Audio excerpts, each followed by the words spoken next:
ఒక దివ్యశక్తి, ఒక భయంకరమైన యుద్ధం, ఇంకా ఊహించని ఒక హీరో కథ ఇది.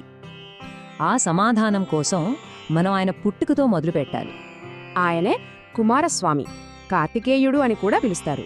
పసి వయస్సులోనే ఆయన శక్తి దేవతలకు ఒక పెద్ద చీకటిని ఎదురించే ఆశనిచ్చింది.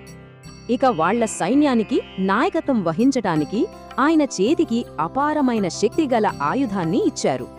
అలా దేవతలు ఆయనని దేవసేనాధిపతిగా నియమించారు. అంటే వాళ్ళందరికీ సుప్రీం కమాండర్ అన్నమాట. ఒక పిల్లాడు, కాని ఒక సేనాధిపతి. ఇదే దేవతల అతిపెద్ద ఆశ, వాళ్ల నమ్మకం కూడా.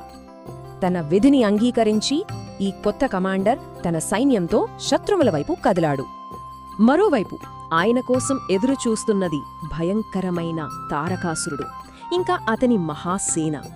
ఇక ఆకాశంలో ఆ రెండు మహాసైన్యాలు ఒక నిర్ణయాత్మక యుద్ధానికి సిద్ధమయ్యాయి. ఆ సమయం రానే వచ్చింది. ఇక ఆ మహాసంగ్రామం మొదలైంది. ఈ విశ్వం భవిష్యత్తు ఇప్పుడు ప్రమాదంలో పడింది.